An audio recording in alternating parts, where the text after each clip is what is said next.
কার্যক্রম নিষিদ্ধ আওয়ামী লীগের প্রতিষ্ঠাবার্ষিক ঘিরে সতর্ক পুলিশ, শীর্ষ সন্ত্রাসী সজল অস্ত্রসহ গ্রেফতার। একদলীয় শাসন কায়েমের চেষ্টা করছে সরকার, নারায়ণগঞ্জে জামায়াত আমির। অসময়ে ওয়াসার সড়ক খোঁড়াখুড়ি, দুর্ভোগে ঢাকা দক্ষিণের বাসিন্দারা, সমন্বয়হীনতার অভিযোগ।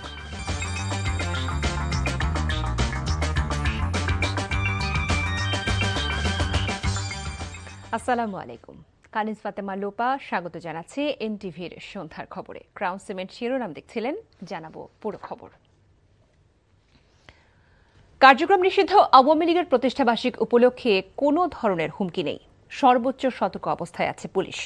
সকালে ডিএমপি মিডিয়া সেন্টারে এক ব্রিফিংয়ে তথ্য জানান অতিরিক্ত police commissioner S N. Nazrul Islam.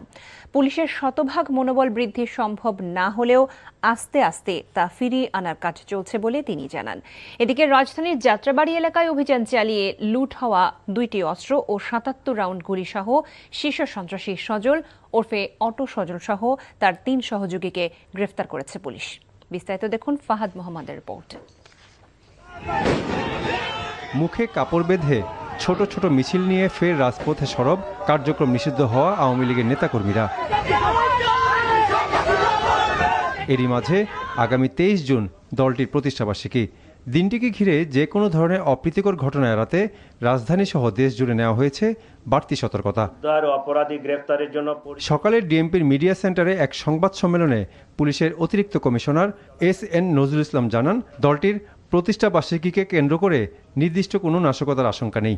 23 June একটা দলের প্রতিষ্ঠা বার্ষিকী, তো আমরা সর্বোচ্চ সতর্ক অবস্থায় আছি। আমাদের পুলিশি যে কার্যক্রম, যে নিরাপত্তামূলক ব্যবস্থা, নগরবাসীকে নিরাপত্তা দেওয়ার জন্য বিগত দিনে যে ধরনের ব্যবস্থা নেওয়া হয়েছে, সেই আলোকে আমরা নতুন করে পরিকল্পনা, নতুন করে নিরাপত্তা চেকপোস্ট এবং অপারেশন, এটা আমাদের অব্যাহত আছে এবং এটা থাকবে। ব্রিফিংয়ে বিপুল পরিমাণ গুলি ও অস্ত্রসহ ওয়ারির শীর্ষ সন্ত্রাসী সজল ওরফে অটো সজল সহ তার 3 সহযোগীকে গ্রেফতারের তথ্য দেয় পুলিশ। 4 মাসের মতো, মার্চের 2 তারিখের ঘটনা, মার্চ, এপ্রিল, মে, জুনের এই 18 তারিখে আমরা অনেক কায়দা কানুন করে তাকে ধরতে সক্ষম হয়েছি এবং পরবর্তীতে তার স্বীকারোক্ত মতে এই যে ওই বাসা থেকে 2টা পিস্তল, এই গুলি, মাদক, এইগুলো উদ্ধার করা হয়েছে। এদিকে সাংবাদিকদের এক প্রশ্নের জবাবে পুলিশের অতিরিক্ত কমিশনার জানান, পুলিশের শতভাগ মনোবল বৃদ্ধি সম্ভব না হলেও আস্তে আস্তে তাদের মনোবল ফিরিয়ে আনতে কাজ করছে বাহিনীটি। Fahad Mohammad, NTV news, Dhaka. এদিকে এনসিপির মুখপাত্র আসিফ মাহমুদ সজীব ভুঁইয়া বলেছেন, আওয়ামী লীগ দেশের রাজনীতিতে অপ্রাসঙ্গিক হয়ে গেছে। শুক্রবার বিকেলে পবিত্র আশুরা উপলক্ষে হুসনি দালাল ইমামবাড়া পরিদর্শন শেষে তিনি একথা বলেন। জানান, দেশের মানুষ আওয়ামী লীগকে বিদায় দিয়েছে, দলটি এখন অপ্রাসঙ্গিক। 23 জুন আওয়ামী লীগের প্রতিষ্ঠাবার্ষিক ঘিরে এনসিপি কোনো কর্মসূচি দেবে না জানিয়ে আসিফ মাহমুদ বলেন, কোনো বিশৃঙ্খলা করলে ছাড় দেয়া হবে না।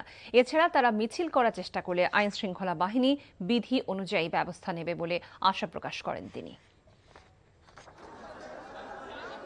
আওয়ামী লীগ এখন আর রেলেভেন্ট না। টুকটাক বিভিন্ন জায়গায় সন্ত্রাসী কার্যক্রম এবং জঙ্গি কার্যক্রম হয়তো করার চেষ্টা করবে, বাট আই থিঙ্ক আইন শৃঙ্খলা রক্ষাকারী বাহিনী এবং বাংলাদেশের সাধারণ জনগণ সেটা প্রতিরোধ করবে। আলাদা করে কর্মসূচি দেওয়ার মতো গুরুত্বপূর্ণ না। সরকার একদলীয় শাসন ব্যবস্থা কায়েমের চেষ্টা করছে বলে অভিযোগ করেছেন জামায়াত ইসলামের আমির ও বিরোধী দলীয় নেতা ডাক্তার শফিকুর রহমান। তিনি বলেন, একদলীয় শাসন প্রতিষ্ঠার লক্ষ্যেই সিটি কর্পোরেশন ও জেলা পরিষদ সহ বিভিন্ন দফতরে দলীয় লোকদের নিয়োগ দিচ্ছে সরকার। বিরোধী দলীয় নেতা আরও বলেন, 24 জুলাইয়ের আন্দোলন ও আত্মত্যাগের কারণেই 2026 সালে একটি সুন্দর নির্বাচন অনুষ্ঠিত হয়েছে। জামায়াত ইসলামী নারায়ণগঞ্জ মহানগরী শাখার উদ্যোগে সকালে শহরের কেন্দ্রীয় ঈদগাহ ময়দানে কর্মী সম্মেলনে প্রধান অতিথির বক্তব্যে এসব কথা বলেন তিনি। কেন্দ্রীয় ব্যাংকের গভর্নর নিয়োগ, ইসলামী ব্যাংক সহ বিভিন্ন ব্যাংকের দিকে কালো হাত, বিশ্ববিদ্যালয়ের যোগ্য ভিসিদেরকে সরিয়ে দিয়ে দলের একান্ত অনুগত দলের কর্মীদেরকে ভিসি হিসাবে বসায় দেওয়া, জেলা পরিষদের মতো গুরুত্বপূর্ণ জায়গায় নিজেদের দলীয় ক্যাডার এবং নেতাদেরকে প্রশাসক হিসেবে বসিয়ে দেওয়া, এইভাবে একটা দলীয় শাসন, একদলীয় শাসন বাংলাদেশে কায়েম করার চেষ্টা করা হচ্ছে। দক্ষিণ ঢাকার প্রায় 2/3 সড়ক নতুন করে খুঁড়ছে ঢাকা ওয়াসা। পয়ঃশোধনাগার সংযোগ তৈরির অজুহাতে নিষিদ্ধ সময়ের কাটাছেঁড়ায় ভোগান্তির অন্ত নেই রাজধানীবাসীর। সব জেনেও যেন দর্শকের ভূমিকায় ঢাকা দক্ষিণ সিটি কর্পোরেশন। নগর জীবনের ভোগান্তির কিছুটা তুলে ধরছেন নাজিবুর রহমান।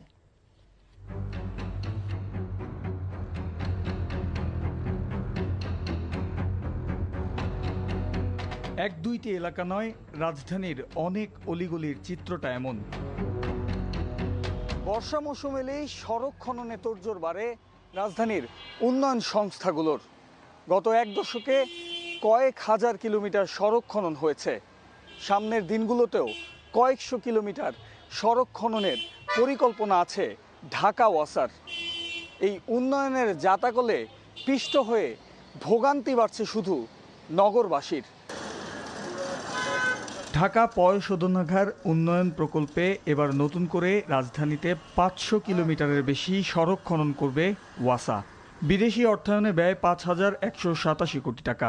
নগর জীবনে এ ভোগান্তি চলবে 2028 সাল পর্যন্ত।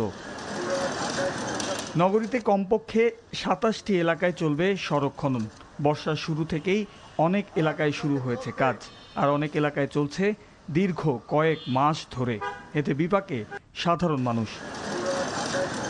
ঢাকা ওয়াসার এই প্রকল্পে মানা হয়নি সড়ক খনন নীতিমালাও। জুন থেকে অক্টোবর পর্যন্ত জরুরি সেবা ছাড়া খনন নিষিদ্ধ হলেও পুরো সড়ক কাটা হয়েছে খিলগাঁও, বাসাবো, ধানমন্ডি সহ অনেক স্থানে। আমাদের যে এই কাজে যে প্রযুক্তি জ্ঞান, এই জ্ঞান বাংলাদেশে ছিল না।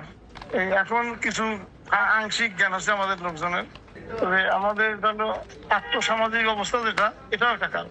এমন সমন্বয়হীনতায় হতাশ বিশেষজ্ঞরাও। এক বর্ষা আসতে না আসতেই আবার সেই সড়কের বেহাল দশা হয়ে যাচ্ছে। তাহলে এই যে নীতিমালাটা তৈরি করা হয়েছে প্রতিপালন করার জন্য, তাহলে সরকারি সংস্থাগুলো কেন নির্বিচারে বর্ষা আসলেই যেন মনে হয় তাদের কাজ করার বেশি আগ্রহ বাড়ে, অথচ নীতিমালা আছে তার প্রয়োগ নাই, এবং প্রয়োগ করার জন্য যে শর্তাবলী দেওয়া আছে সেই শর্তাবলী দেখভাল করারও যেন কেউ নাই। দক্ষিণ সিটির 2/3 সড়কই খনন করতে চায় ঢাকা ওয়াসা, অথচ এমইউ থাকায় দুর্ভোগ কমানো শক্তি কম ডিএসসিসির। অন্তর্বর্তী সরকার, আমি তো বলছি 18 মাসে 18 বছর পিছিয়ে দিছে, স্থবির করে দিছে সিটি কর্পোরেশনটাকে। কাজে এটার থেকে কীভাবে বেরোয় আসা যায় সেটা আপনি যেটা বললেন, এটা আমি চিন্তা করব। প্রকল্পের প্রয়োজনীয়তা নিয়ে প্রশ্ন না থাকলেও জনদুর্ভোগ কমানোতে মনোযোগী হওয়ার পরামর্শ নগর বিশ্লেষকদের। Najibur Rahman, NTV news, Dhaka. বিশেষজ্ঞদের মতামত নিয়ে প্রয়োজনীয় প্রস্তুতি সম্পন্ন করে শিগগিরই তিস্তা মহাপরিকল্পনা বাস্তবায়নের কাজ শুরু হবে বলে জানিয়েছেন পানি সম্পদ মন্ত্রী শহীদ উদ্দিন চৌধুরী অ্যানি। অন্যদিকে নিজস্ব অর্থায়নে এই প্রকল্প বাস্তবায়ন সম্ভব বলে জানিয়েছেন দুর্যোগ ব্যবস্থাপনা ও ত্রাণ মন্ত্রী আসাদুল হাবিব তুলু। দেশের উত্তরাঞ্চলে তিস্তা ব্যারেজ ও নদী ভাঙন কবলিত এলাকা পরিদর্শন শেষে সাংবাদিকদের এসব কথা জানান তারা।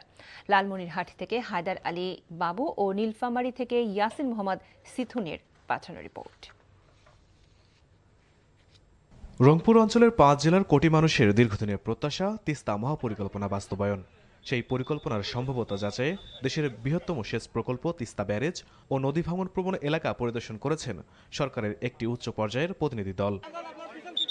পরিদর্শন শেষে তিস্তা মহাপরিকল্পনা বাস্তবায়ন নিয়ে উচ্চ ক্ষমতা সম্পন্ন বিশেষজ্ঞ দল এবং পানি উন্নয়ন বোর্ডের ঊর্ধ্বতন কর্মকর্তাদের সঙ্গে মতবিনিময় করেন 3 মন্ত্রী। পরে সাংবাদিকদের পানি সম্পদ মন্ত্রী জানান, প্রয়োজনীয় প্রস্তুতি সম্পূর্ণ করে দ্রুত সময়ের মধ্যে একনেকে প্রকল্প অনুমোদনের জন্য পাঠানো হবে।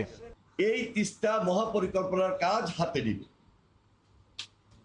এবং ওই কমিটমেন্টের ভিত্তিতে নতুনভাবে এই যে কাজটা করা, এই কাজটাকে দৃশ্যমান বাস্তবে নিয়ে আসা, এটা আমাদের প্রতিশ্রুতির অংশ।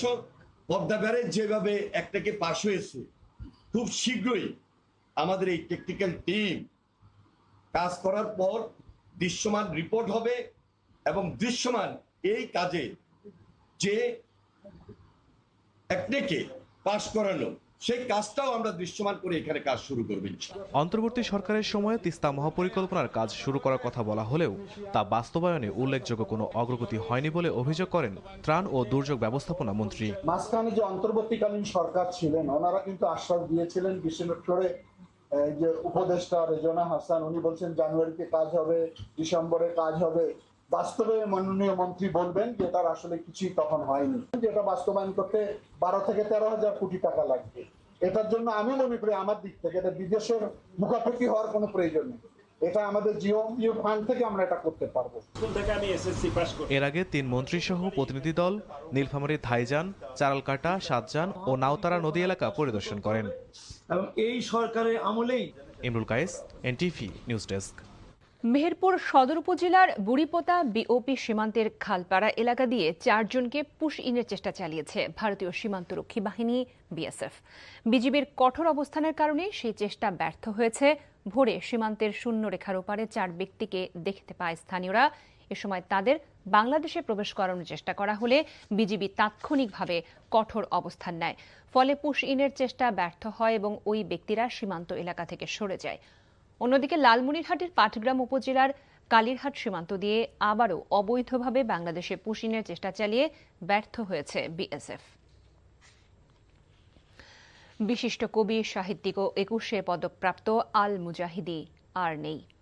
শুক্রবার দুপুরে রাজধানীর একটি বেসরকারি হাসপাতালে চিকিৎসাধীন অবস্থায় তিনি শেষ নিঃশ্বাস ত্যাগ করেন।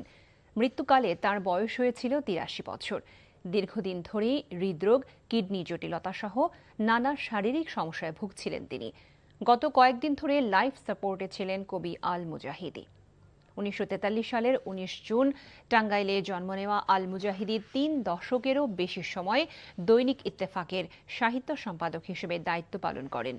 কবিতা, উপন্যাস, ছোট গল্প ও শিশু সাহিত্য মিলিয়ে তার প্রকাশিত গ্রন্থের সংখ্যা অর্ধশতাধিক। শনিবার মিরপুর বুদ্ধিজীবী কবরস্থানে তাকে দাফনের প্রাথমিক সিদ্ধান্ত হয়েছে। এই ছিল সন্ধ্যার খবরে। এই খবরের ভিডিও সহ আপডেট জানতে ভিজিট করুন এনটিভি অনলাইন www.ntvbd.com। এছাড়াও এনটিভির জনপ্রিয় সব অনুষ্ঠান ও খবরের আপডেট জানতে ভিজিট করুন আমাদের ইউটিউব ও ভেরিফাইড ফেসবুক পেজ। রাত 10:30টায় রাতের খবর দেখার আমন্ত্রণ রইল। সবাইকে ধন্যবাদ।